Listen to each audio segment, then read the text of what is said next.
You just spent 8 hours sleeping, right? You wake up thinking, okay, I should feel refreshed.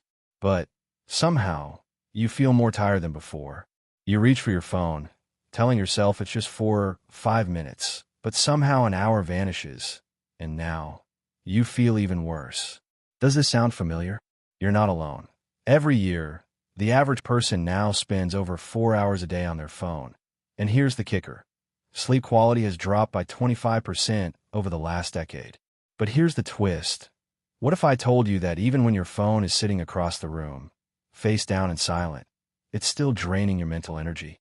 What if I told you that your phone is not just stealing your time, but literally rewiring your brain to make you crave exhaustion? Keep watching because the real culprit isn't what you think, and understanding this could change the way you look at your screen forever. Okay, let's start with this dopamine thing. Most of us think the real addiction is scrolling through posts we like, right? You check your phone, find something interesting, and boom, your brain rewards you with a little hit of dopamine. But here's where it gets disturbing. Your brain doesn't release dopamine when you find something interesting. It releases it when you anticipate finding something. That's right. Just the act of checking your phone triggers the same chemical response your brain has when you gamble. Every time you pick it up, your brain thinks, maybe this time, I'll find something exciting. And here's the shocking part. On average, people check their phones 96 times a day. That's once every 10 minutes. So, while you're scrolling, your brain isn't fully present. It's in what we call attention residue. Even after you put your phone down, your brain keeps a little background process running, wondering, what might I have missed? It's like running multiple apps on your phone at once.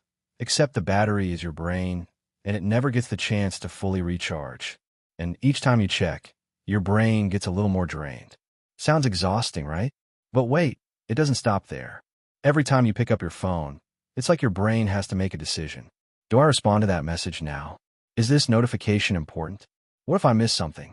These little decisions might seem small, but they actually deplete a mental resource called glucose in your brain's prefrontal cortex. And let me tell you, the more decisions you make, the more glucose you burn. And by the end of the day, your brain is running on empty. It's like a car that's run out of gas, but somehow you still keep driving. Scrolling might feel like rest because you're not making any big decisions, but in reality, it's blocking the deep rest your brain needs. The cruel irony is that we often feel too tired to be productive, yet we can still scroll mindlessly for hours. Why?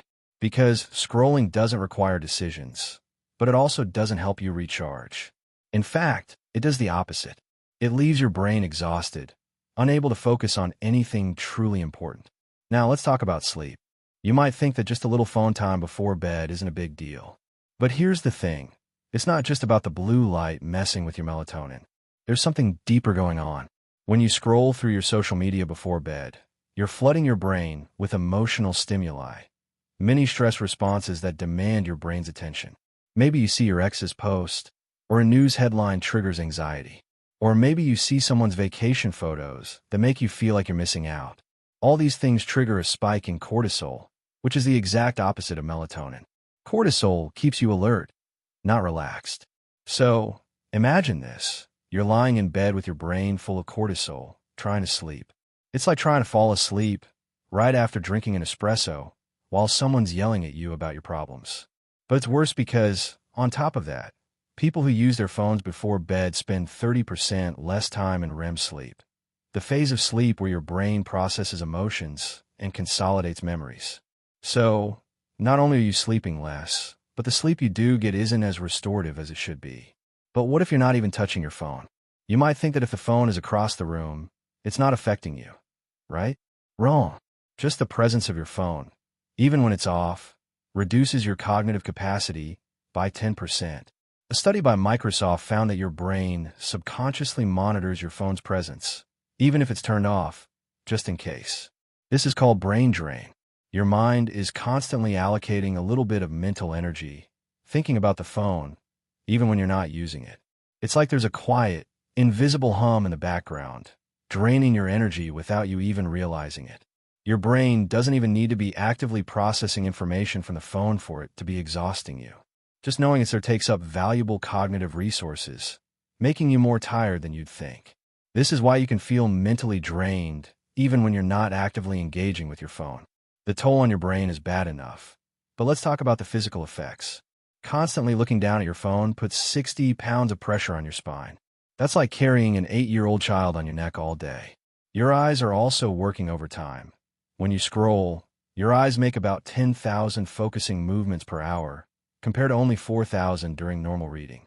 This leads to eye strain, tension headaches, and, over time, neck and back pain. But there's another sneaky effect. Phones have completely eliminated boredom from our lives.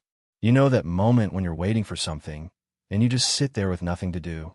That's when your brain goes into what's called its default mode network, a state where your brain activates creativity, problem-solving, and mental restoration.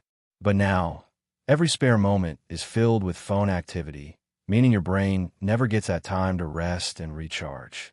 So while you might think you're avoiding boredom, what you're actually doing is denying your brain the chance to reset and heal itself. And then there's FOMO, the fear of missing out. This is where social media platforms have really stepped up their game. Engineers at these companies design their apps to be as addictive as possible. They use something called variable rewards, which is basically the same psychology behind slot machines. Sometimes you get a great post, sometimes you get nothing. The unpredictability keeps you coming back for more, just like a gambler at a slot machine. But it's not just about the addiction to your phone. It's also about social comparison. When you see everyone else's perfect vacation photos or their success stories, your brain interprets this as a survival threat.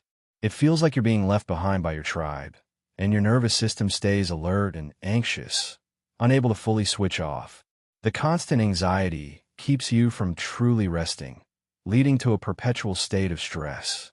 And when you're in this state of chronic low-grade stress, your brain is always in fight or flight mode, constantly producing cortisol. This never-ending cycle is a huge reason why you feel so tired and drained all the time. So what can you do about it? The good news is you don't have to throw your phone away. What you need to do is set boundaries to protect your mental energy. First, start with a no phones 1 hour before bed rule. Use a real alarm clock, so your phone doesn't even need to be in your bedroom. Next, turn off all non-essential notifications. Let your brain decide when to check your apps, not the apps deciding when to interrupt you. You can also designate specific phone-free times during your day to give your brain a chance to recharge and focus deeply. And don't forget to use your phone's screen time tracker to make your phone habits visible. Sometimes, just being aware of how much time you're spending on your phone can spark change. Finally, replace phone time with genuinely restorative activities. Read physical books, take walks without headphones, or simply sit with your thoughts. It's not about giving up your phone, it's about using it mindfully so it doesn't drain your life energy. If this video opened your eyes to what's really happening inside your brain every time you scroll, hit that like button and drop a comment telling me which phone habit you're going to break first. Subscribe because we're diving deep into more hidden ways technology is affecting your life. And trust me, what's coming next will change how you see everything. Your energy, your focus, your life. Take them back.